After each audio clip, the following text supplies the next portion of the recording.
Muhammad Sallallahu Alaihi Wasallam memberikan ijazah, legalitas formal, yang mana legalitas ini merupakan pengakuan secara formal dari seorang guru, dari seorang tokoh, dari seorang yang memiliki kemudian kepiawaian sebagai sumber dari materi yang disajikan untuk diberikan legalitas formal kepada penerima atau lembaga dalam bidang tertentu. Jadi seorang yang memiliki ijazah secara formal dinyatakan memiliki kapasitas di dalam keilmuan tertentu. Para sahabat Nabi Muhammad Sallallahu Alaihi Wasallam, mereka ini adalah orang yang memiliki legalitas formal. Mereka memiliki legalitas validasi, pengesahan dari baginda Rasulullah Muhammad Sallallahu Alaihi Wasallam. Contoh, ketika berbicara ijazah di bidang Al-Quran, ketika orang itu mencari kemudian ijazah yang bersambung kepada baginda Rasulullah Muhammad Sallallahu Alaihi Wasallam, maka orang ini harus diuji, harus kemudian lolos dari berbagai macam ujian sehingga bisa mendapatkan ijazah bahwa dia layak menjadi penghafal atau dia disebut orang yang kemudian layak sebagai penulis. Nabi Muhammad Sallallahu Alaihi Wasallam memerintahkan kami umat Islam. Apa kata Nabi Muhammad? Ambillah Al-Quran dari 4 sahabatku, Abdullah bin Mas'ud, Salim, Mu'az bin Jabal, Ubay bin Ka'af. Khuzul Al-Quran min arba'ah. Jadi dalam hal ini Nabi Muhammad Sallallahu Alaihi Wasallam memberikan ijazah, legalitas formal kepada keempat sahabatnya untuk mengajarkan Al-Quran.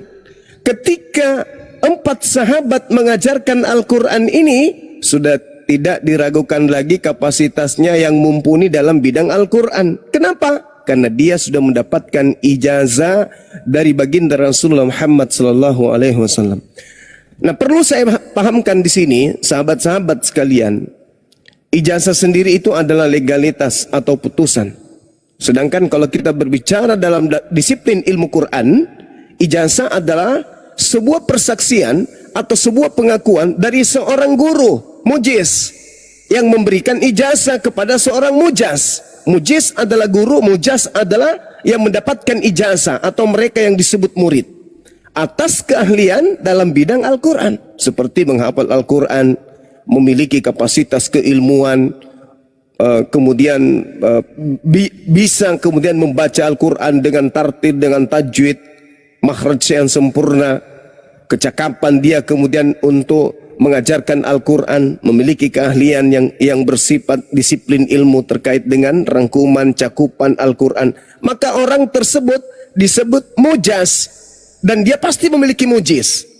Nah, Rasulullah itu memiliki mujaz, memiliki beberapa murid dan mereka mendapatkan ijazah. Jadi mujaz ini adalah orang yang mendapatkan ijazah mengajarkan Al-Quran kepada orang lain. Jadi pada dasarnya untuk mendapatkan ijazah Quran, seseorang itu harus menyimak, harus membaca Quran sampai khatam dari gurunya. Harus, tidak bisa tidak, dia harus tamat di gurunya. Setelah tamat, gurunya kemudian memberikan ijazah legalitas untuk mengajarkan Quran kepada murid-murid yang lain. Itu tradisi di dalam Islam terkait dengan sanad Al-Quranul Karim. Jadi kalau ada orang mengaku 12 tahun belajar Quran, 20 tahun belajar Quran, dia sudah menguliti Al-Quran, tapi tidak bisa membaca makhraj huruf, itu bukan belajar Quran itu. Itu bullshit, itu penyesat. Jadi di dalam Al-Quranul Karim jelas kaidahnya. Fa iza qara'na fattabi Quran. Apabila aku telah selesai membacakan Al-Quran, maka ikutilah bacaan itu. Setelah mahir, setelah paham, baik itu lafalan tanpa ada bacaan alias menghafal, ataupun yang ada bacaan alias membaca qiraat atau huruf-huruf, makhraj dan seterusnya, maka orang itu pantas disebut orang yang memiliki ijazah. Dia adalah mujaz yang diberikan ijazah oleh sang mujiz, sang pemberi ijazah. Saya kira begitu, dan ini tidak disifati oleh Bible. Jauh sekali, jauh sekali. Hanya ada satu yang terindikasi mujaz dari Yesus. murid dari Yesus untuk menerima Injil. Siapa itu? Filipus. Kenapa saya berani mengatakan itu? Karena kita lihat di dalam Kisah Para Rasul, di dalam Yohanes 1, di situ Yesus mengajak Filipus menuju ke Galilea. Dan di Galilea, Yesus mengajarkan, tertulis di dalam kitab Markus 1 nomor 14, Yesus dan juga Filipus mengajarkan Injil Allah. Lalu kemudian setelah Filipus dipanggil mengajarkan Injil Allah, Filipus melanjutkan pengajaran Yesus di dalam Kisah Para Rasul 8 nomor 35. Maka mulailah Filipus berbicara dan bertolak dari nas itu. Ia memberitakan Injil Yesus. Jadi Injil Allah diberitakan oleh Yesus dan Filipus. Setelah kemudian Yesus tak ada, maka Filipus melanjutkan mengajarkan Injil Yesus. Satu-satunya murid yang mendapatkan ijazah, legitimasi, pengesahan untuk mengajarkan Injil cuma satu orang doang, namanya Filipus. Sayangnya Injil Filipus dibuang oleh gereja. Jadi kalau kita mengajarkan standarisasi kitab suci, Al-Quran itu laksana posisinya di langit, sedangkan Bible itu mohon maaf ya di gerobak becak, tidak nyambung ke Yesus. Mohon maaf, itu fakta, itu real. Kalau berbicara standarisasi Quran, begitu saudaraku. Silakan. Makasih Bang Zuma, itulah Sama-sama. sudah aku menjelaskan cukup mantap. Dan memang itu yang kita harapkan, supaya di bawah pun ini ada 1,3 kilo bisa memahami, bukan hanya muslim ya. Di sini pasti ada temanku Oten ya. Jadi betul abang ya, suatu data itu harus punya legalitas lah ya, memiliki ijazah yang abang bilang ya, walaupun secara rohani. Tapi itu tadi beda memang abangku dengan Bible ya. Kenapa harus punya sampai 15 ilmu disarankan kepada Quran Anda? Ya karena itu bahasanya kan cukup ini sekali ya. Beda sekali kosakata kita dengan Arab, kan kita minim, jadi otomatis ya di hadis mungkin ya dibuat harus memiliki ilmu 15, tapi kalau di Quran tak tertulis itu, bahwasanya syarat membaca Al-Quran harus memiliki 15 ilmu, contohnya mantak, bukan ya, artinya ada di hadis mungkin. Tolong saya jelaskan. Nah terus ini, Yesus memang tidak memberi data kepada 4 gospel itu bang ya. Itu 4 gospel, Matius, Markus, Lukas, dan Yohanes itu memberitakan tentang kisah dia. Mulai dari proses nubuat, kelahiran, dakwah, kematian, kebangkitan, dan naik ke surga. Itulah namanya Injil, kabar baik. Beda dengan di Anda. Anda nggak boleh satu ayat pun nggak boleh berubah, karena asli itu diterima oleh Nabi sendiri langsung ke hatinya. Bukan pakai perantara. Karena Nabi tidak pernah ketemu dengan Allah, apalagi dengan Jibril. Yang ada di kitabnya itu jelas. Dia masuk ke hati beliau ya. Disampaikan, baru dia menyampaikan kepada siapa yang menulis. Tapi tolong saya dikoreksi nanti. Terus, menyangkut dengan abang bilang ya, tentang Filipus. Betul bang, tapi Anda jangan hanya melihat di situ saja, di KPR 10, Yohanes tadi menyebutkan di KPR 8:35. Ya betul, dia namanya Filipus mau ke arah Ethiopia, kan dia mau bernarasi, disampaikan. Tapi intinya semua pun itu dikisahkan setelah beliau sudah tidak ada. Ya, pertama seumuran selevel itu yang 4 gospel. Kalau namanya kitabnya atau tulisannya suratnya si Paulus itu setelah 28 tahun kisah ini selesai, jauh di bawahnya 4 gospel. Jadi tolong teman-teman muslim jangan setarakan kisah di ada 4 gospel dengan tulisan Paulus. Paulus itu bukan nabi, dia pemberita, memberikan tentang kabar tentang Yesus. Dia mengajarkan ehad ya, Tuhan itu Allah itu Esa, 1 Korintus 8 ayat 6 jelas dibilang itu, bukan 2 kan gitu. Jadi satu sebenarnya, cuman penyampaikan itu teman-teman bisa mengambil dari lain. Dan yang terakhir menyangkut ini ya, membaca Quran itu kan ya, tolong saya nanti abang jelaskan ya, membaca Quran di surah berapa bang harus pakai ijazah ya. Ya tolong jelaskan itu aja, saya kira. Makasih. Oke, baik. Jadi di dalam Al-Quran itu sudah sangat jelas. Saya sudah menjelaskan tadi, Bung. Ijazah itu adalah legalitas formal. Tidak boleh orang mengajar Quran tidak memiliki ijazah, itu nggak boleh. Nggak boleh, harus punya ijazah. Ilmunya harus bersanad. Tidak bisa tidak. Jadi kalau ada orang tiba-tiba saja mengajarkan Al-Quran tapi dia tidak punya ijazah, apa yang mau diterima di sono? Kira-kira yang mau diterima di sana itu apa? Sedangkan Al-Quran itu kandungan ilmunya ada yang disebut kalamiyah. Kalamiyah ini tidak bisa kemudian diajarkan oleh orang yang tidak memiliki ijazah. Apa kalamiyah itu? Walaqad sayyarnal Qur'an lizikri fahal mim muddakir. Tidak ada yang bisa mengajarkan Al-Quran kalau dia tidak memiliki ilmu yang benar-benar mengetahui kandungan Al-Quran itu sendiri sebagai pelajaran. Karena Al-Quran itu syarat dengan ilmu. Orang tidak memiliki ijazah mengatakan saya sudah belajar Quran, padahal dia cuma baca terjemah. Nggak bisa. Tidak bisa, Bung. Karena Al-Quran itu bukan hanya bacaan biasa. Berapa banyak kemudian para penyair-penyair, orang-orang yang hidup pada zaman terdahulu, pada zaman Al-Quran diwahyukan. Banyak penyair, orang yang ahli di bidang seni. Seni kemudian bikin syair. Pada masa Nabi Muhammad SAW, mereka tak mampu menandingi isi Quran. Kata-kata yang indah yang ada di dalam Al-Quran itu tidak bisa kemudian mereka saingi. Meskipun mereka sudah berpuluh tahun menjadi penyair pada masa jahiliyah, tapi tak sanggup kemudian untuk menyandingi atau membuat sebuah kata-kata tersusun indah menjadi sebuah ayat seperti di dalam Al-Quran. Itu nggak bisa. Nah, jadi bagaimana mungkin tanpa ijazah orang itu mau mengajarkan Quran? Tidak bisa. Makanya dalam Islam itu kaidah-kaidah sumber orang itu bisa dikatakan bersanad apabila mereka minimal memiliki ijazah ardan wasimaan, ijazah setoran dan semaan. Jadi misalnya saya punya murid, taruhlah misalnya murid saya itu bernama si Fulan. Hari ini dia harus menghafalkan 3 ayat dari surah Al-Baqarah misalnya. Maka saya harus mendengarkan bacaannya. Dia harus menyetor bacaannya kepada saya secara praktek. Tidak bisa cuma teori. Jadi saya sebagai seorang guru membacakan Al-Quran di depan murid saya.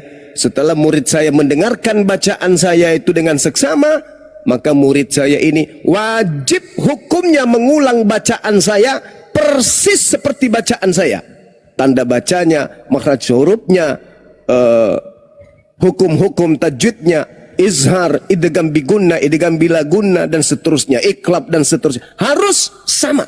Ketika bacaan itu sama betul, tajwidnya, makhraj hurufnya, semua yang terkait dengan bacaan tersebut sudah persis sama, maka saya wajib hukumnya melanjutkan ke bacaan keempat dan seterusnya. Karena beliau, murid saya, sudah mendapatkan ijazah, legitimasi formal dari saya bahwa bacaanmu sudah benar. Ini yang disebut ijazah ardan wasimaan. Ini tidak disifati oleh Bible. Untuk Yesus ke Lukas aja nggak nyambung. Siapa yang berbicara kepada Lukas? Theophilus yang mulia. Itu siapa? Itu karangan Lukas sendiri. Sedangkan yang disebut firman Tuhan itu wajib mutlak hukumnya. Sebagai penyampai firman harus bertemu dengan murid yang menyampaikan firman kepada orang lain.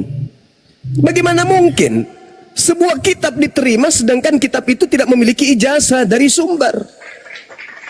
Al-Quran mau versi apapun bersumber dengan ijazah-ijazah yang kemudian Rasulullah berikan kepada para sahabatnya. Jadi tak ada keraguan.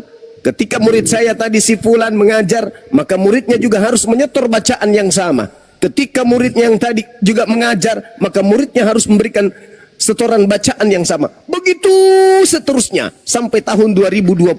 Tidak boleh ada perubahan dan tidak boleh memberikan ijazah kalau murid itu tidak kemudian lulus dari qiraat atau bacaan-bacaan atau metode baca Quran dan seterusnya yang menjadi cakupan disiplin ilmu terhadap murid ini. Itu gak boleh. Nah, itu yang disifati Quran. Makanya Al-Quran itu terjaga sampai hari ini. Dari baginda Rasulullah sampai hari ini itu terjaga. Kenapa? karena mereka para murid harus memiliki ijazah ardan wasimaan minimal. Nah, sedangkan mohon maaf sekali lagi, tak ada benang merah dari Yesus ke 4 kitab kanon, apalagi ke Paulus. Tidak ada itu. Tidak ada benang merah. Seperti contoh misalnya ketika Rasulullah Muhammad SAW mengatakan, khuzu al-Quran min arba'ah, min Abdullah bin Mas'ud, min Salim, Muaz bin Jabal, Ubay bin Ka'ab. Ada ijazah, ada pengetahuan yang diterima oleh orang Arab pada masa itu bahwa wakil Rasulullah bernama si Fulan itu sudah diberikan legitimasi, validasi pengesahan dari sumber, yaitu baginda Rasulullah, agar keempat sahabatnya ini mengajarkan Al-Quran yang sama kepada orang lain. Nah, ada enggak Yesus memberikan legitimasi itu kepada Lukas, Markus, Matius, Yohanes? Dan saudara saya sudah mengatakan itu tidak ada. Ayo, 2026, masihkah kita ingin membagikan kehidupan kita di atas muka bumi ini antara hidup dunia dan hidup akhirat, dijadikannya patokan buku yang tidak memiliki ijazah, tidak memiliki legitimasi dari sumber sebagai panduan dalam menuju kehidupan berikutnya? Orang sehat akal tentu nggak mau, Bang. Seperti itu. Silakan. Makasih abangku, saya juga udah mengerti ya, karena gini, saya pun sepakat dengan abang. Secara akademik memang betul harus ada legalitas formal, contohnya tamat SD ya harus punya bukti lah kayak ijazah kan, betul.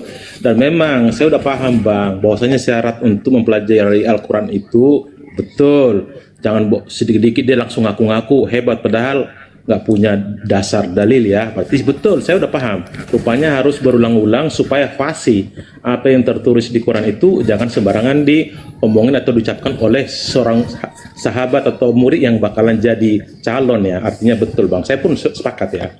Itulah bedanya dengan Bible. Anda nggak salah, betul sekali. Bible itu bukan wahyu turun langsung ada yang nerima, bukan bang. Apalagi yang ada di perjanjian lama itu kan nggak ada tertulis ini turun hari keberapa, nggak ada. Artinya kisah rohani ditulis para nabi ya, versi mereka lah, tapi ada tertulis. Ada yang tertulis itu kita sebagai umat itu yang kita lihat. Mungkin saja saya kalau sekarang saya orang Portugis, bukan demikian penyampaian saya, mungkin di Portugis bagaimana. Artinya kebetulan kitab kami ini kan terjemahan Alkitab berbahasa Indonesia, walaupun nama Alkitab itu saya jelas tahu itu kan akar kata atau secara etimologi dari bahasa Arab, bukan bahasa Indonesia.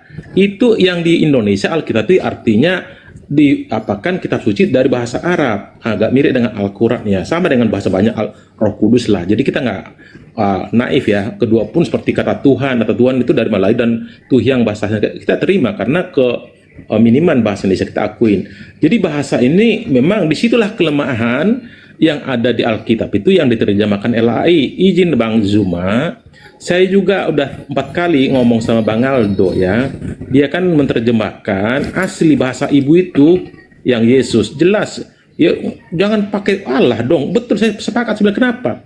Ngapain saya bilang Allah? Rupanya Tuhan abang, bukan Tuhan kami. Kami punya kan rupanya Yehova atau namanya apa?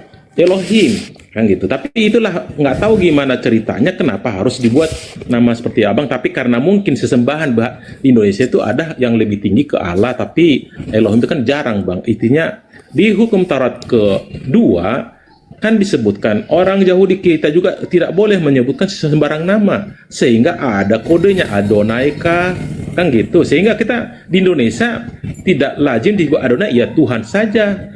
Allah itu Elohim Allah, tapi sebagian teman-teman udah menyebutkan itu Elohim, nggak masalah. Yang penting kita punya keyakinan dan kepercayaan Allah itu ada. Kalau Kristen, kami tidak mengenal Allah bang. Kalau tidaklah Yesus itu datang di Yohanes 3:16, terus terang sama dengan Anda. Anda sejamin tidak mengenal Allah Anda sendiri, kayak mana wujudnya ada di mana. Tapi kami mengenal karena apa disebut Yesus. Apabila engkau melihat aku, Anda telah mengenal Allah dan kan artinya perantaran Dia. Makanya sesembahan Kristen itu adalah ehad, ya baca 1 Korintus 8:8. Yang disembah oleh Kristen adalah Allah, ya, Bapa Tuhan Allah yang kami sembah, yang kami kenal di dalam nama Yesus Kristus dan Roh Kudus, ya. Terus terakhir, tentang yang Abang sebutkan, betul Bang, Abang menyebutkan tidak ada istilahnya perintah kepada Pat Gospel itu daripada Yesus. Kenapa? Justru setelah dia bangkit ke sorga, ditulisinlah seperti Anda sanad atau berita, atau mungkin ada punya juga, itu punya dalil ya, bukan sembarang ditulis ya. Bagaimana sih kisah versi si Lukas, si Matius. Jadi sedikit memang ada sering perbedaan. Contoh, kalau di Matius dia ngomong kawin Maria ya dengan si Yusuf, tapi di Lukas masih tunangan. Tapi golnya jelas lahir, bukan di bawah pohon kurma, kan gitu. Jelas dinyatakan. Karena Bang Aldo pun yang bahasa ibu Yesus, jelas dia itu lahir di Bethlehem, bukan di bawah pohon kurma. Jadi ada hal yang ya mungkin nanti kalau terbukti ada repot nanti yang lain. Demikian Bang. Oke, baik. Saya sangat menghargai apa yang saudara saya sampaikan. Tapi izinkan saya dalam kapasitas saya sebagai seorang apologet Islam, pembela Islam, yang mana kami tahu bahwa agama Kristen memiliki amanat agung untuk menjadikan umat Islam itu menjadi pengikut Kristus. Sasaran empuk daripada misionaris adalah menjadikan umat Islam menjadi Kristen. Begini kawan, Romo siapa tadi? Saya tidak menyebutnya Romo karena Romo itu Aldo. Ya, Aldo aja. Aldo, Bang. Bang Aldo ya.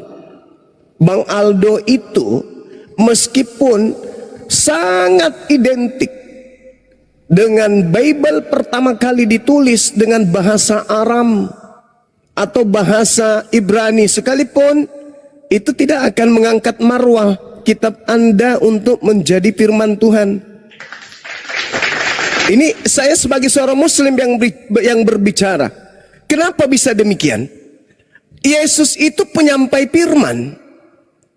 Yesus, apa yang keluar dari mulutnya itu adalah ucapan Tuhan.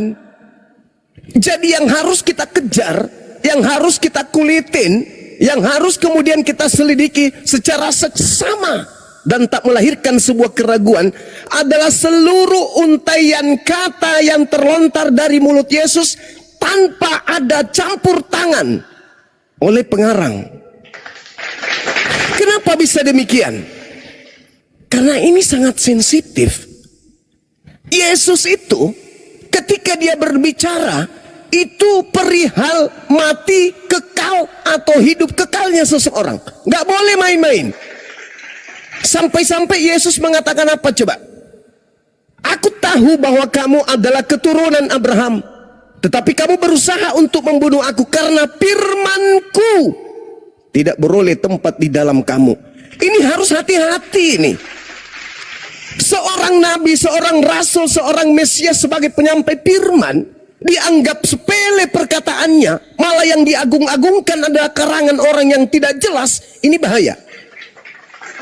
Ini bahaya. Kalau saya menjadi seorang Kristen, Aldo itu tidak cukup. Aldo bukan siapa-siapa. Dia hanya daki dari keilmuan yang Yesus sampaikan kepada kaumnya Bani Israel. Itu fakta. Jadi sehebat apapun orang Kristen hari ini, setinggi apapun strata pendidikannya, mereka tidak akan pernah mensucikan Yesus, ucapan Yesus, firman Yesus, yang Yesus adalah wakil Tuhan untuk menyampaikan firman dalam skala prioritas Bani Israel, mengajarkan mereka untuk hidup yang kekal. Poin itu tolong dicatat. Sampai Yesus mengatakan, kenapa kamu ingin membunuhku? Karena kau tidak memperoleh firmanku di dalam dirimu. Dan firman yang Yesus sampaikan itu, kita dengarkan pelan-pelan. Pengakuan Yesus, Yohanes 12 nomor 49. Apa kata beliau? Aku tidak berkata-kata dari diriku sendiri. Catat. Apa yang aku katakan, catat, adalah apa yang diperintahkan oleh Bapa Tuhanku untuk aku katakan, untuk aku sampaikan. Poinnya di data nomor 50. Dan firman yang aku sampaikan itu adalah hidup kekal. Jadi sekarang posisinya gimana nih? Ternyata Al-Quran dan firman yang terlontar dari mulut Yesus alaihissalam kedudukannya sama-sama kalamullah.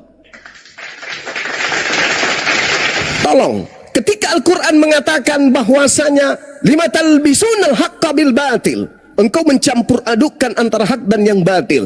Tolong bersihkan ucapan-ucapan Yesus yang adalah merupakan intisari firman yang diterima dari Tuhannya. Bukankah Yesus mengatakan segala firman yang engkau berikan? Catat itu. Berarti Yesus punya porsi. Dia punya porsi pengajaran di mana kurikulum pengajarannya berasal satu-satunya daftar pustaka yang bisa digunakan oleh Yesus hanyalah lisan ilahi, perkataan ilahi, kalam ilahi, bukan perkataan Lukas, Markus, Matius, apalagi Aulus, bukan. Ini serius. Ketika kita berbicara mengenai keselamatan, maka sumber keselamatan itu terlontar dari mulut Yesus. Maka jangan dinodai, jangan dicampur dengan perkataan-perkataan orang Yunani, orang Romawi, orang Yahudi yang tidak ada hubungannya sama sekali dengan Yesus. Aku berkata-kata dari diriku, bukan dari diriku sendiri. Apa yang aku katakan adalah apa yang difirmankan Tuhan kepadaku untuk aku sampaikan. Dan firman yang aku sampaikan itu adalah hidup yang kekal. Namun itu bukan final. Sekali lagi saya katakan kepada saudaraku, sahabatku, orang-orang Kristiani yang aku sayangi, itu belum final. Itu belum ada apa-apanya itu. Itu masih standar. Endingnya adalah, ini yang sangat bahaya. Apa itu? Ketika dia berkata bahwa barang siapa yang menolak aku, dia sudah ada hakimnya. Wow. Siapa hakimnya, kata Yesus? Segala firman yang pernah aku ucapkan kepada mereka, firman itulah yang akan menjadi hakimnya kelak di akhir zaman. Na'udzubillah summa na'udzubillah. Jika demikian adanya, Taurat adalah hakim untuk Bani Israel. Al-Quran adalah hakim untuk seluruh manusia. Sedangkan perkataan Yesus, Injil, adalah hakim untuk pengikutnya. Logika sehat kita bermain. Jikalau ternyata selamat tidaknya pengikut Yesus itu ditandai standarisasinya adalah segala firman yang pernah Yesus ucapkan yang tidak tertambah oleh kalimat-kalimat penulis, maka pertanyaannya, mana firman yang murni dari Yesus yang tidak bercampur aduk? Yohanes 17:8, segala firman yang engkau berikan kepadaku, Yesus menerima firman, telah aku sampaikan kepada mereka. Yesus penyampai firman, mereka telah menerimanya. Pengikut Yesus sudah menerima dan mereka percaya. Iman pengikut Yesus setelah menerima segala firman itu adalah titik dua. Apa katanya? Bahwa aku adalah utusanmu, engkaulah yang telah mengutus aku. Sekarang, mana segala firman yang menjadi kumpulan pengajaran Yesus, di mana titik ending setelah kita pahami, setelah kita telan ilmu dari Yesus ini, kita dudukkan dia semata-mata sebagai rasul utusan Tuhan saja. Tak ada embel-embel, siapa yang berkata Yesus Tuhan dengan mulutnya, nggak ada itu. Untuk itulah Yesus mati agar ia dibangkitkan menjadi Tuhan. Nggak ada itu. Itu penambahan-penambahan yang bukan berasal dari mulut Yesus. Karena yang menjadi hakim, kata Yesus, Yohanes 12:48 adalah, barang siapa yang menolak aku, dia sudah ada hakimnya. Siapa hakimnya? Firman yang pernah aku ucapkan, yang pernah aku sabdakan ketika aku hidup sebagai penginjil di tengah-tengah kaumku Bani Israel. Firman itulah kelak yang akan menjadi hakimnya di akhir zaman. Bukan penyaliban, bukan keluar dari kubur, itu bukan. Tetapi segala firman yang Yesus ajarkan kepada kaumnya, itulah yang akan menjadi hakimnya. Ini bahaya ini bahaya. Silakan abang, silakan. Oke.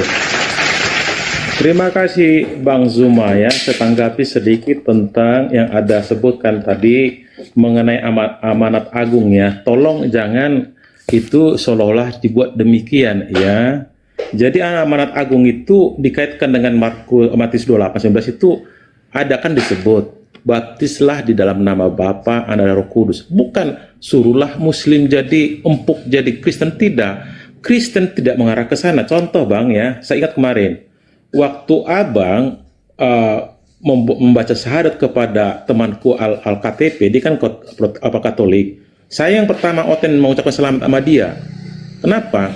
Karena saya lihat setelah dia jadi Muslim, saya senang lihat dia berdakwah. Saya bilang, Anda waktu di Katolik nggak gitu, mantap ke ini. Karena kenapa? Namanya agama itu kan free part, dijamin undang-undang. Nggak boleh kita mentang-mentang dia masuk ke Islam, kita marah-marah. Enggak. Karena Kristen tidak mengharapkan demikian. Silakan Anda Islam, tapi kalau melakukan apa yang diajarkan Yesus, Anda itu sebenarnya Kristen.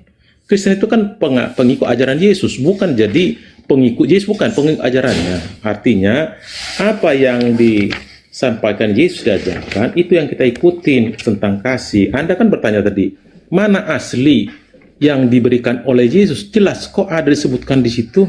Apa? Salah satunya gini ya, supaya Anda paham tentang ajaran Yesus menurut Injil Perjanjian Baru. Jadi kalau ajaran Yesus jangan dibawa ke Perjanjian Lama, karena dia tentang Injil kabar baik itu ada di Perjanjian Baru, bukan Perjanjian Lama. Berpusat pada kasih, bro. Pertobatan dan kerajaan Allah itu sendiri. Bagaimana hukum yang utama? Kasih Allahmu. Allah yang benar itu apa? Yang benar itu adalah Allah yang Esa. Jadi Allah itu di Kristen Esa, Ehad ya. Baca yang disebutkan di hukum Taurat pertama itu. Jadi kasihlah, artinya apa disebut Yesus? Saya bukan menghilangkan hukum Taurat, tapi menggenapi. Menggenapi bukan dalam artian langsung, ada makna. Kenapa? Dengan ajaran kasih, pertama ya, izin Bang. Kasihlah Tuhan Allahmu, itu vertikal ke apa? Ke surga. Hanya orang bodoh lah yang hanya mengikuti ajaran Tuhan, tapi sesamanya tidak diikutin. Baru kami hukum kedua, kasihlah orang lain seperti dirimu sendiri. Lihat orang miskin, parkir miskin sama yang ini yatim piatu. Berarti horizontal itu udah kisan palang. Jadi saya sesuai dengan pendapat Anda. Yesus itu datang ke dunia bukan mau disalib, bro. Tak ada tulisan itu. Yesus dikaruniakan Allah ke dunia itu bukan mau metong, bukan. Itu last minute, itu terakhir. Karena kata-kata salib pun tidak ada. Ketika Pontius Pilatus cuci tangan, bukan, ayo salibkan, bukan. Justru lepas tangan, dia berlaku hukum masyarakat. Kayak di kita, hukum undang-undang nggak berlaku. Kalau udah suara terbanyak, salibkan, dia salibkan. Orang itu ngomong salibkan. Supaya mungkin saking kesalnya, ini biar betul terkutuk kan gitu. Ya disalibkan. Dan yang melakukan, betul, aparat negara, ya serdadu. Dan harus dikawal sampai 3 hari. Nyatanya kan dia bangkit. Bingung sendiri serdadu. Artinya begini disampaikan ke Abang. Betul. Yang Abang sampaikan tadi tidak sama data di Al-Quran itu dengan Bible itu. Bible itu kan banyak kisah rohani. Bukan semua firman. Kan firman itu kan langsung dari siapa? Sang sumber itu Allah itu. Ya, apa disampaikan berita, disampaikan kepada Nabi. Itulah firman. Tapi kalau cuma cerita-cerita, nggak mungkin lah. Contoh, cuma dia ke Galilea. Masa firman? Tapi dia ucapan dia. Kan gitu. Yang kita kode merah, oh berarti ucapan Yesus. Kalau merah seperti Paulus lah contohnya. Paulus perhatikan, hanya yang paling nampak dia ketika di pertobatan. Dia masa Saulus memetongkan semua siapa saja setelah Yesus naik ke surga. Jangan coba-coba mengajarkan tentang kisah dia. Dapat surat perintah dari para imam besar dan imam kepala. Supaya siapa saja jangan coba-coba buat di rumah harus dihabisin. Kejadian apa terjadi? Mukjizat itu. Ya dia kan kena cahaya kan, sinar. Sehingga dia buta 3 hari. Disitulah ada pertobatan itu sampai ke tanah Arab. Dia di K1 Galatia 1:17 jelas dia mulai belajar semua ini, baru dia memberitakan. Dia bukan nabi, dia pengajar. Jadi intinya Abang nggak jauh beda dengan Abang bilang, betul ya. Artinya disampaikan demikian. Terus Abang saya lihat terlalu banyak menarasikan tentang isi doa Yesus. Di bab 17 Yohanes 17 itu isi doa loh bro. Kalau misalnya kita hari 17 Agustus, Kemenak membacakan doa, itu nggak bisa ditafsir. Dialah komunikasi Kemenak itu kepada Tuhan, tapi satu arah. Kenapa? Tuhan itu tidak mendengar langsung, iya, enggak. Artinya penyampaian. Yesus di bab 18 akan lihat di kisahnya akan ditangkap. Sehingga itulah terakhir dia berdoa, ya. Apa disampaikan dia? Segala firman. Bukan karena diterima firman, orang dia firman kok. Baca Yohanes 1:14. Apa disebutkan Yesaya 55:11? Apa yang keluar dari mulutku, kata Allah. Berarti kan sesuai dengan Yohanes 1:14. Akan melaksanakan apa yang kusuruh. Disuruh kan? Dan tidak sia-sia dan akan kembali kepadaku. Artinya Ya itu jelas kok. Apa di permintaan Yesus sebagai seorang manusia? Kalau bisa cawan ini lepas dari aku, tapi kehendak menjadi apa? Ya jalan. Kenapa? Dia dicoba kan karena emang udah buat. Ya sudah tahu di luka kan mati, udah bangkit hari ketiga. Intinya, bro, apa yang terjadi? Bangkit kan? Justru kebangkitan inilah inti dari Kristen, bukan Natal. Inti dari Kristen adalah kebangkitan, bahwasanya dia hidup, bukan tetap di dalam kubur. Disitulah ada processing, tapi hidupnya bukan manusia lagi. Itulah daging kemuliaan, nggak sama dengan kita, kemana-mana pun bisa. Buktinya tidak membawa murid lagi. Udah kemana-mana selama 40 hari, kemana-mana, bebas. Artinya dia ditemani malaikat. Demikian Bang, lanjut. Oke, baik. Ada dua hal. Yang pertama terkait yang saya katakan tadi yang terkait dengan amanat agung ini. Ini mutlak. Itu perintah, Bang. Bedakan Markus 16 dengan Matius 28. Markus 16 perintah baptis, itu betul. Beritakan Bible kepada seluruh makhluk. Yang percaya baptis, yang tidak percaya akan dihukum. Itu kan perintah. Beritakan Bible kepada seluruh makhluk, itu perintah. Tidak boleh Anda langgar. Mau tidak mau, Islam adalah sasaran untuk diberitakan Bible itu. Jadi kita nggak menyembunyikan sesuatu yang sudah fakta, terlihat nyata oleh orang lain. Matius 28 nomor 19, pergilah ke seluruh dunia, jadikanlah seluruh bangsa menjadi muridku. Jadi berdasarkan amanat agung, Kristen itu diperintahkan untuk mengkristenkan seluruh bangsa, itu perintah. Jadikan seluruh bangsa menjadi murid. Menjadi murid berarti pengikut Kristus. Pengikut Kristus ya Kristen. Dengan kata lain, amanat agungnya adalah jadikan seluruh rakyat Indonesia menjadi Kristen. Itu fakta. Tidak perlu lagi kita sembunyi-sembunyi. Iya memang betul Bang Suma, kami diperintahkan untuk mengkristenkan kalian. Itu real, itu ada di dalam data Bible itu sendiri. Itu poin yang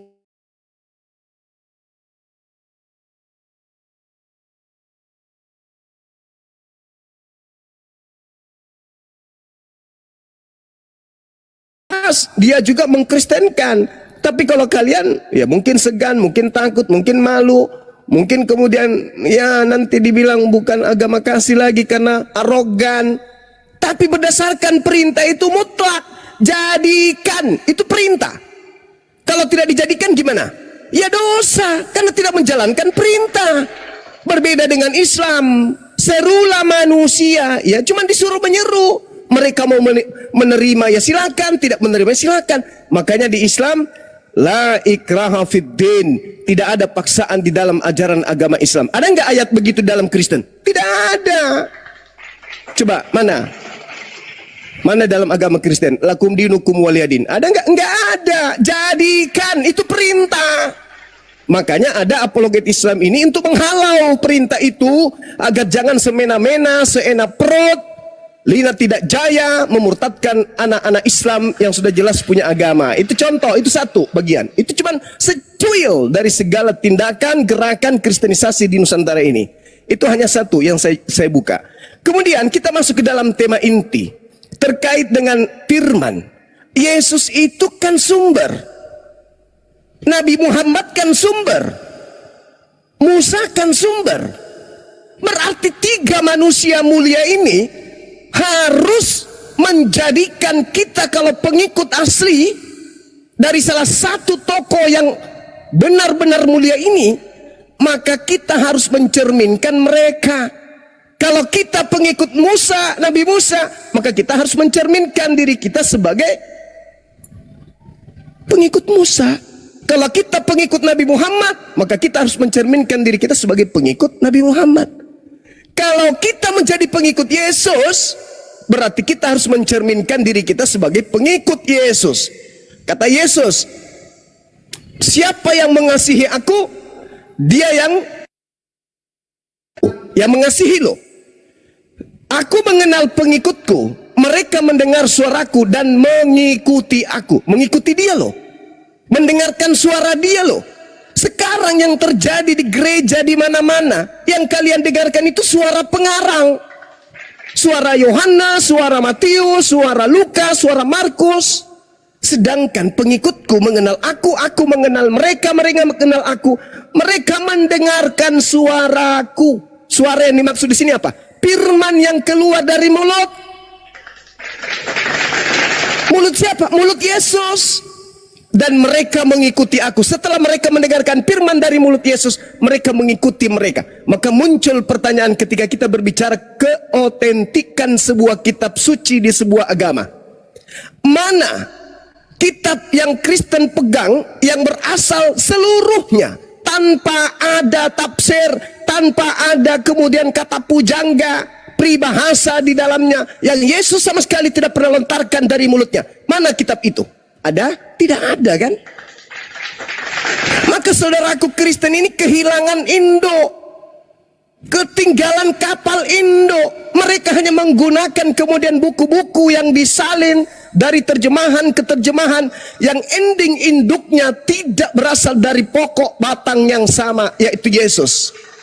Kan tadi sudah kubilang, saya kasih data bagaimana kisah para rasul 7 menceritakan Filipus membicarakan tentang nas yang berasal dari Injil Yesus. Mana Injil Yesus? Yang diberitakan Yesus di dalam Markus 14 nomor 1 ketika dia ke Galilea mengajarkan Injil Allah. Sekarang di meja Kristen, di mimbar gereja, adakah Injil Filipus? Tak ada. Lalu kami ingin dijadikan sebagai pengikut Kristus yang dalilnya tak, yang kemudian kitabnya tak ada sama Kristen. Oh maaf, sorry lah, nggak mungkin itu terjadi. Sia-sia. Adalah lebih baik ketika saudara-saudara misionaris Kristen membangun dari awal lagi tentang sikap kerohanian beragama Kristen daripada sibuk berkamuflase untuk mengajak umat Islam masuk menjadi agama Kristen, sementara Kristen tidak memiliki data valid, data validasi, legitimasi pengesahan dari sang sumber, yaitu Yesus. Orang Yahudi sang sumber Musa, kitabnya ada dari mereka, kitab Torah. Umat Islam sumbernya Nabi Muhammad, kitabnya ada bagi mereka, kitab Al-Quran. Yesus adalah tokoh sumber. Kristen mengaku pengikut Kristus, tapi kitabnya berasal dari Kristus yang datang kepada Paulus. Bukan Yesus menyampaikan Injil Allah kepada kaumnya Bani Israel. Ini adalah hal yang membuat kami umat Islam ini bukan ragu lagi, memang tidak percaya sama sekali bahwa Kristen itu adalah agama dari lain. No, kami tidak percaya 1% pun enggak. Apalagi mau masuk mengikut menjadi Kristus atau pengikut Kristus atau menjadi Kristen. Sorry lah, itu tak akan mungkin terjadi selama kami sehat, selama kami waras. Karena kenapa? Ketika berbicara mengenai firman, Nabi Musa penerima firman dan penyampai firman, Nabi Muhammad penerima firman dan penyampai firman. Yesus jangan Anda katakan tidak menerima firman. Itu Anda sedang membodohi diri Anda itu. Kata Yesus, firman yang kau dengarkan dari mulutku itu bukan dari aku, tapi dari Bapa yang mengutus aku. Kurang apa coba? Sekarang tanya Lukas. Lukas, kak dia duduk sini. Lukas, nih minum kopi. Isap satu batang dulu. Aku mau tanya samamu. Apa bro? Firman yang kau tulis begitu tebal di dalam kitab Lukas yang kau catat buku pertamamu, bab 1 sampai bab 24, dan juga buku keduamu Kisah Para Rasul bab 1 sampai bab 28, itu sumbermu apa? Kau menerima firman itu semua dari mana? Kira-kira jawaban Lukas apa? Ia bingung. Pagi menjelang siang, selamat siang. Bingung pasti si Lukas. Begitu juga ketika kutanya Markus. Bentar penjelaikannya, aku dulu ya Pak. Penjelaikannya gantiin kita. Lanjut Bang. Ketika kamu menuliskan catatan kitabmu, sumbermu apa? Dia tidak mungkin mengatakan Yesus. Lukas tidak mungkin mengatakan Yesus. Penulis Matius tidak mungkin mengatakan Yesus. Penulis Yohanes juga tidak mungkin mengatakan Yesus. Hanya satu penulis Bible yang berani mengatakan dia menerima kitabnya, catatannya dari Yesus. Siapa itu? Paulus. Cuman satu orang ini yang mengatakan, inilah Injil yang kuterima dari Yesus Kristus. Cuman siapa yang berkata seperti itu? Paulus. 4 kitab kanon itu tidak pernah tertulis dia menerima firman dari Yesus. Tunjukkan kepada saya. Tidak ada. Cuman Paulus. Tapi Baik. sabar, sedikit lagi 10 detik. Oh ya. Tapi sayang disayang, sebelum Paulus muncul, firman yang Tuhan berikan kepada Yesus sudah di stop. Stop. STOP. Stop. Gantian, Tidak ada gantian. lagi firman. Sabar. Tidak ada lagi firman yang Yesus sampaikan kepada Bani Israel. Tiba-tiba Paulus datang mengaku, aku menerima firman dari Yesus loh. Pret. Yesus mana? Silakan Anda tanggapi, gunakan data. Jangan emosi, santai, rileks, Baik. tegas, tapi intinya kebenaran. Silakan. Siap. Makasih Bang Syukran, Juma. sahabat Andre. Sebentar. Barakallahu fi. Ya, lanjut. Yang tadi nggak usah nanggapin dulu karena saya dengan Bang Zuma lagi diskusi, nanti kalau kurang lebih nanti tambahin. Tapi intinya apa yang disebutkan oleh Bang Juma benar adanya, jelas ya, rinci ya. Saya tidak membantah ya, narasinya jelas ya. Tapi perlu saya luruskan Bang, sedikit Abang kayaknya mengarah ke ketakutan disebutkan di Matius 8:19. Baptislah dalam nama Bapa, Allah dan Roh Kudus. Artinya gini, jangan jadi amanat agung itu jadi kambing hitam, tidak. Artinya gini, Anda sangat salah sekali ya. Saya pribadi ya, seperti yang ada di gereja kami ya, di Sebot, di Bogor ya, tidak ada mengajarkan supaya kami itu melaksanakan Matius 28:19 supaya pada masuk murtad, bukan. Kristen itu hanya mengharapkan bagi siapa yang tahu di mana jalan keselamatan, karena itu tadi hanya Kristen yang menyebut ada jalan keselamatan. Baca ya, ketika disebut di Yohanes 14 ayat 6, akulah jalan keselamatan ya. Nah, terus ada disebutkan malaikat ngomong loh ya, waktu ketika Yesus lahir di Lukas 1:2 ayat 11 itu, hari telah lahir bagi juru selamat, bukan juru yang lain-lain. Artinya itu Bang ya. Terus poin kedua, Anda bilang sang sumber itu ada 3, Musa menerima, Muhammad menerima. Betul, tapi Anda harus bisa memahami kelebihan daripada Yesus Isa sendiri. Yesus Isa adalah kalam yang berjalan. Kenapa? Dia itu bukan sembarang datang dari mana-mana. Musa, Muhammad hasil perkawinan. Yesus Isa bukan. Beda. Artinya kalau di Kristen itu jelas. Betul Abang bilang ya. Dia apa yang disebutkan di Yohanes 3:16, Allah itu mengutus anak yang tunggal, bukan Allah itu melahirkan, bukan. Dia proses mulai dari Lukas 1:26 ya, ketika Allah itu menyuruh langsung loh itu malaikat Gabriel, bukan kayak yang lain nggak ada perintah kok ujuk-ujuk ada di bumi. Dia harus ada punya proses, seperti Anda bilang harus punya ijazah. Ini kok ada datang ke bawah nggak ada surat perintah, ini kan disuruh kemana, kata Gabriel, ke Nazaret lah, ketemu siapa? Maria. Itu baca sendiri proses sampai 31, beri nama dia Yesus, karena Yesus itu tidak berubah hari ini, sekarang selamanya. Yesus itu tetap ada gitu, karena ya kan itu nama Yesus itu kan bukan si Fulan yang ngasih langsung dari sana. Jadi artinya yang Anda bilang tadi di Matius 3:17 betul dikonversikan dengan Yohanes 3:16. Ya, percaya kepada Yesus tidak binasa. Dia kan memberikan jalan untuk yaitu tadi keselamatan kan gitu. Nah terus Anda menyebutkan tadi ya tentang agama itu, Anda jangan samakan dengan Kristen itu. Kristen itu kan bukan agama, bukan seperti Anda di surah Quran Ali Imran 83, bukan. Dia total sampaikan ke Anda ya, kami Kristen bukan pengikut Paulus bro, dialah pemberita yang tobat. Dulu kan latar belakangnya kan Anda jelas tahu kan, dianya itu kan orang Farisi yang nggak suka dengan ajaran Yesus karena mereka sangat kecewa. Diharapkan dialah sebagai harapan Mesias, nyatanya nggak bisa lepas dari penjajah Romawi Israel ini. Nah, terus kedua, ini anak kok jadi kerja hari Sabat, melanggar hukum Taurat. Dibuatlah dalih sehingga harus mengikuti itu tadi kejadian, harus hukum mati. Hukum mati itu apa? Terakhir merayat yang ngomong. Disalibkan dia. Bukan, nggak ada tulisan Yesus nanti datang ke dunia akan disalib, akan menebus dosa. Mana ada tertulis Yesus menebus dosa? Emang barter. Yesus itu adalah mengampuni dosa. Allah itu mengampuni dosa. Baca Kaper 10 ayat 42 di bawah itu. Dia tujuannya demikian. Artinya itulah goalnya itu. Di Yohanes 3:16, begitu besar kasih karunia Allah sehingga menurunkan anak yang tunggal. Tunggal loh, bukan dua. Artinya, tapi kalau Anda bisa memahami seolah ada kain, padahal bukan. Bagi yang percaya kepada Yesus, tidak binasa, tapi memperoleh keselamatan. Gitu, abangku. Jadi, kami tidak mau ngikutin, jadi kami murid atau ikutin si Paulus. Bukan, Paulus itu pemberita biasa, nggak ada jauh beda dengan yang lain. Karena dia bukan nabi. Dia kan bertobat. Jadi Anda betul.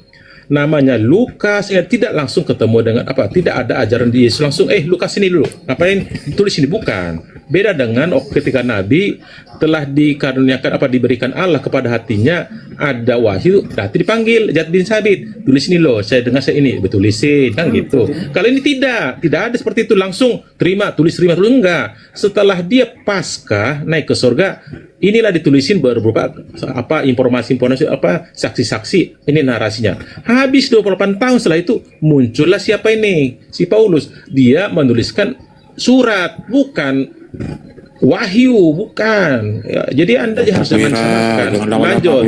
Makasih. Silakan Bang Jumat tanggapin. Jadi begini saudaraku, poin yang pertama, amanat agung itu perintah. Kalau kalian tidak menjalankan, Anda mengaku di gereja kami, ya Anda tidak menjalankan perintah, berarti dosa itu. Tidak menjalankan perintah, harusnya kalian menjalankan, jadikan kami ini semua menjadi Kristen. Kenapa kalian tidak menjadikan kami? Karena ini negara Indonesia, negara hukum, gak boleh mengajarkan agama kepada orang yang sudah beragama. Meskipun dari kalian ada yang disebut misionaris, berpura-pura jadi ustadz, berpura-pura. Ada. Itu yang betul sesuai dengan perintah. Dia juga menjalankan misi sama seperti perintah Paulus. Dalam Filipi 1:18 berpura-pura mengelabui dengan cara palsu dan seterusnya. Itu fakta. Kalau Anda tidak menjalankan berarti Anda tidak melakukan amanat agung. Biar dianggap paten, Anda tidak melakukan. Tapi ingat, Anda melanggar. Itu yang pertama. Yang kedua, Bung, alasan apapun, opini manapun yang Anda bangun dengan sudut pandang yang berbeda dengan keadaan di lapangan, catat baik-baik. Yesus datang sebagai penyampai firman. Percaya kepada Yesus bukan percaya kepada kakinya, tangannya, giginya, bukan. Percaya kepada lisannya yang terlontar dari mulutnya. Itulah yang harus dipercaya. Bukan oknum yang tergelantung di atas salib yang mau dipercaya, bukan. Tapi yang keluar dari mulutnya itu yang wajib Anda percayai. Tolong dicatat itu. Bukan jasadnya, kain kafannya, kuburannya, bukan salibnya disimpan di rumah, bukan. Tapi yang harus dipercaya pada diri Yesus, Yohanes 3 nomor 16 adalah ucapan-ucapan yang terlontar dari mulutnya. Itu yang harus Anda percayai. Makanya ketika Anda menyelaraskan antara Nabi Isa alaihissalam dengan Yesus, itu kita hargai, Nabi Isa alaihissalam ketika ada penyelewengan di atas muka bumi oleh keturunan Adam dengan mendudukkan dia sebagai Tuhan, dia diadili oleh Tuhan. Apa kata Tuhan kepada Nabi Isa? Wa isqalallah ya Isa bin Maryam a'anta qulta linnas takhizuni wa ummi ilahaini min dunillah. Hei Isa, hebat kali kau kutengok ya. Apa memang kau yang mengajarkan orang-orang cupu ini menuhankan dirimu selain daripada aku? Apa kata Nabi Isa alaihissalam? Qala subhanaka ma yakunu li an aqula ma laysa li bihaqqa. Ini berbicara mengenai ucapan, firman, perkataan, sabda. Apa kata Nabi Isa? Oh, sorry lah, saya tidak akan menodai kesucianmu, engkau yang maha suci. Tidak patut bagiku mengatakan apa yang bukan hakku untuk aku katakan. Aku tidak berkata-kata dari diriku sendiri. Jelas kok. Al-Quran Nabi Isa menjelaskan itu. Yesus di dalam kitab Yohanes juga menguraikan hal tersebut. Jika aku pernah mengatakan, jika aku pernah bersabda, jika aku pernah menyampaikan firman, tentulah engkau telah mengetahuinya. Engkau mengetahui apa yang ada pada diriku, dan aku tidak mengetahui apa yang ada pada dirimu. Sungguh engkaulah yang maha mengetahui segala sesuatu yang gaib. Apa yang aku ajarkan kepada mereka semata-mata ma qultu lahum illa ma amartani bi ani abdullah. Rabbi wa Rabbakum. Aku hanya mengajarkan kepada mereka hidup kekal itu adalah mereka mengenal Engkau satu-satunya Tuhan yang benar dan mengenal Aku yang Engkau utus. Ma qultu lahum illa ma amartani bi ani ubudullah Rabbi wa Rabbakum. Sembahlah Allah Tuhanku dan Tuhanmu. Wa kuntu alaihim syahida ma dumtu fihim falamma tawaffaitani kunta anta raqiba alaihim wa anta ala kulli syai'in syahid. Aku mengatakan selain yang engkau ajarkan itu tidak pernah aku mengatakan sesuatu kecuali apa yang engkau perintahkan kepadaku. Apa itu? Sembahlah Allah Tuhanku dan Tuhanmu, dan aku Isa hanya menjadi saksi terhadap mereka hanya pada masa aku bersama-sama dengan mereka di tengah-tengah mereka. Maka setelah engkau mengangkat aku ke langit, maka engkaulah yang mengawasi mereka, engkaulah yang menyaksikan mereka, engkaulah yang mengetahui segala sesuatu. Itu setelah kemudian Nabi Isa ditanya, apakah engkau yang mengajarkan orang-orang cupu ini menuhankan dirimu selain daripada aku? Makanya Yesus mengusir, mengatakan, aku tidak mengenal kalian. Kalian semua adalah pembuat kejahatan. Enyahlah kamu dari hadapanku. Itu fakta, itu real tertulis di Bible.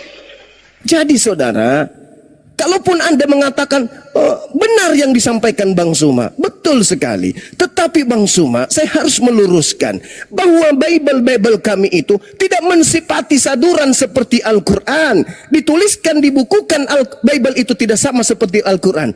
Tapi maaf saudaraku, Anda juga saya katakan betul. Memang Al-Quran dibukukan tidak sama seperti dibukukannya Bible itu. Tetapi poinnya bukan di situ. Poinnya adalah Yesus turun ke bumi, melontarkan ucapan-ucapan yang adalah firman, yang dia katakan, apa yang keluar dari mulutku bukan dari aku, tetapi dari Bapa yang telah mengutus aku. Aku tidak berkata-kata dari diriku. Apa yang aku katakan adalah apa yang diperintahkan untuk aku sampaikan dan aku ajarkan. Sekarang permasalahannya adalah kuping-kuping yang mendengarkan mulut Yesus berbunyi. Kemana kuping itu? Apa yang mereka lakukan si pemilik kuping? Menghafal? Menulis segala firman yang Yesus sampaikan kepada mereka atau tidak? Menulis, menghafal atau tidak? Ternyata tidak. Berarti ada mata rantai yang terputus dari Yesus. Segala firman yang diucapkan, yang diterima segala murid tidak menghafalkan, murid tidak menuliskan, hanya mendengarkan. Tetapi ada Lukas, ada Markus, Matius, ini sumbernya dari mana? Sedangkan para murid hanya mendengar, para murid tidak menghafal, para murid tidak menulis. Lalu apa sumber penulis-penulis Bible? Sumbernya hanya satu. Apa itu? Hasil penyelidikan. Sebuah agama yang menjadikan buku yang berasal dari hasil penyelidikan, hasil gosip, hasil kesaksian, curhat-curhatan, peristiwa, cerita-cerita yang diterima kemudian dari masyarakat ke masyarakat, itu agamanya bermasalah. Kenapa? Karena panduan dalam beragama bukan firman Tuhan, tetapi hasil dari curhatan seseorang yang tidak dikenal yang kemudian dibukukan. Itulah yang dialami agama saudara, sehingga kitab saudara dari zaman ke zaman mengalami distorsi, kontradiksi, revisi, evolusi, terjemahan ke terjemahan, direvisi demi direvisi, demi direvisi, demi direvisi. Entah apa tujuannya.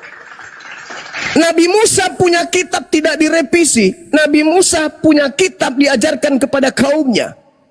Lalu kemudian Nabi Muhammad punya kitab diajarkan kepada kaumnya.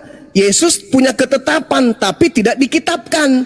Ketika dikitabkan bukan firman Tuhannya yang dikitabkan, tapi dominan pengantar pengarang lalu mengutip-ngutip sabda-sabda Yesus yang katanya.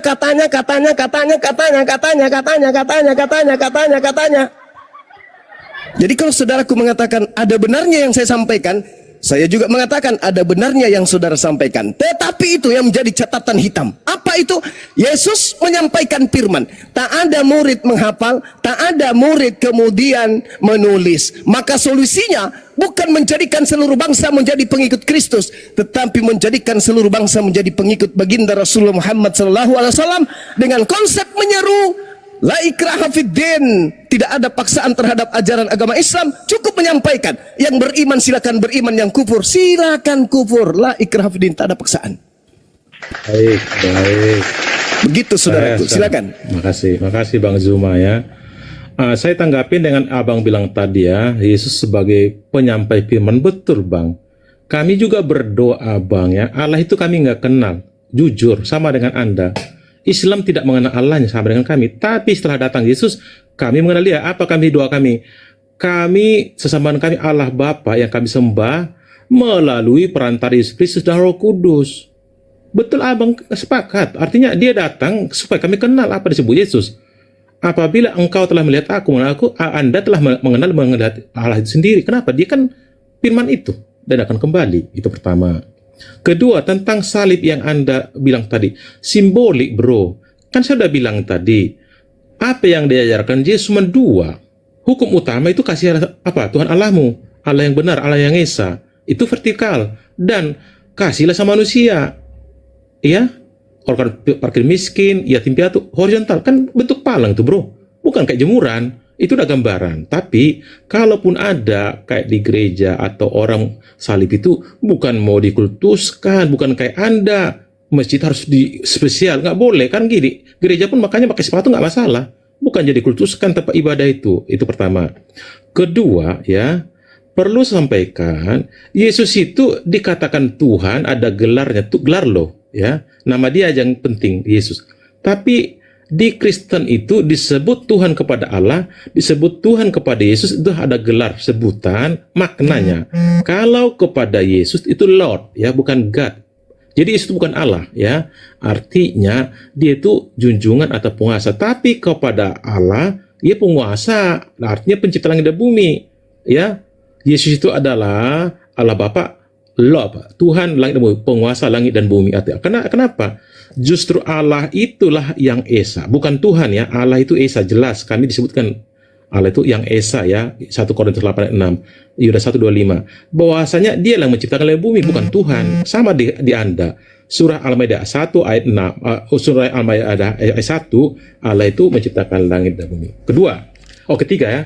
Dari mana kisah rohani itu jelas gini loh. Anda bilang katanya kata sipulan apa itu gosip-gosip. Ini jelas dalilnya ya. Berdasarkan bahasa ada sekitar 5.800 manuskrip dalam bahasa Yunani Grek ya. Sekitar 10.000 manuskrip dalam bahasa Latin di Vulgata.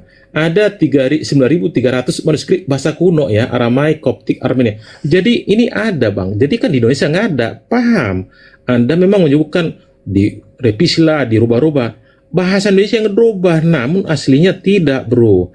Utuh kayak Quran. Cuman kebetulan kami nggak dibuat di atasnya ada bahasa aslinya, nggak muat, ketebalan nanti. Di Anda kan nggak terlalu setebal kitab kami, sehingga tulisan itu walaupun agak besar masih muat semua. Kami bisa tebal apa bawa ke gereja gituan? Intinya kita telah mempercayai LAI. Perkara LAI seperti yang Anda sindir, termasuk juga kata Allah itu, ya monggo nanti kalau memang Aldo masuk, saya udah bilang sama dia, silakan merapat supaya jangan dibuat nama itu, supaya kita nggak ada tendensius, ada kontradiksi dengan teman-teman muslim. Demikian tanggapan saya abangku. Lanjut.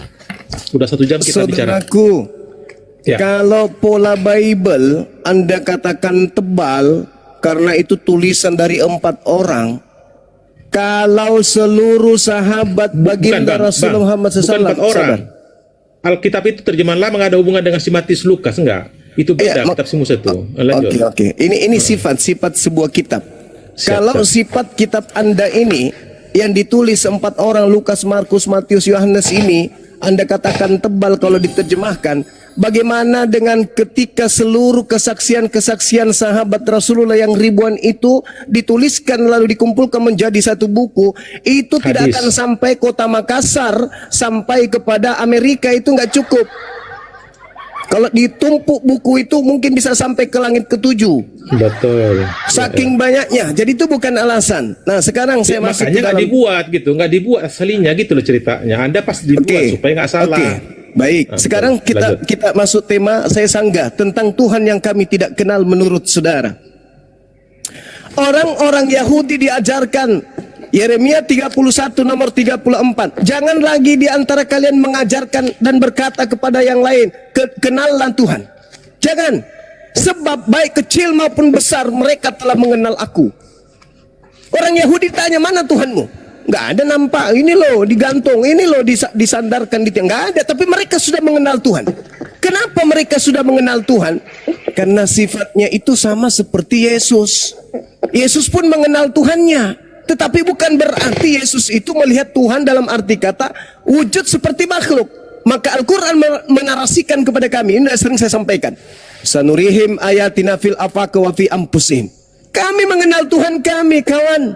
Kenapa? Karena Tuhan kami menyatakan diri dari segala penjuru.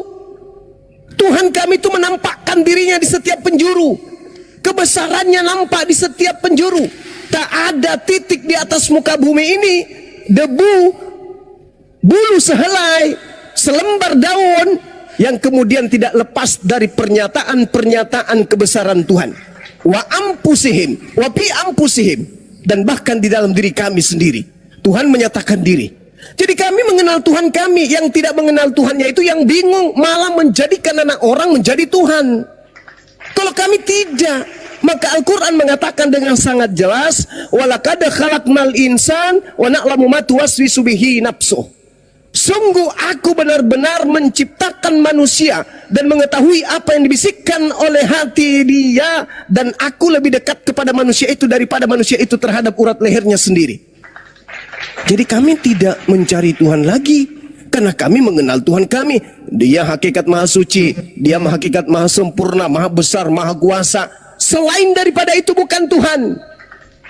Sedangkan Yesus mengatakan apa? Jangan Yesus deh, ya, Yohanes apa yang dikatakan? Dalam Yohanes 1 nomor 18, tidak seorang pun yang pernah melihat Allah, tetapi Anak tunggal Elohim, Bapa Tuhan yang ada di pangkuan Tuhan, dialah yang menyatakannya. Yesus yang menyatakan tentang Tuhan itu seperti apa. Maksudnya menyatakan di sini bukan memperlihatkan jasadnya Yesus, enggak.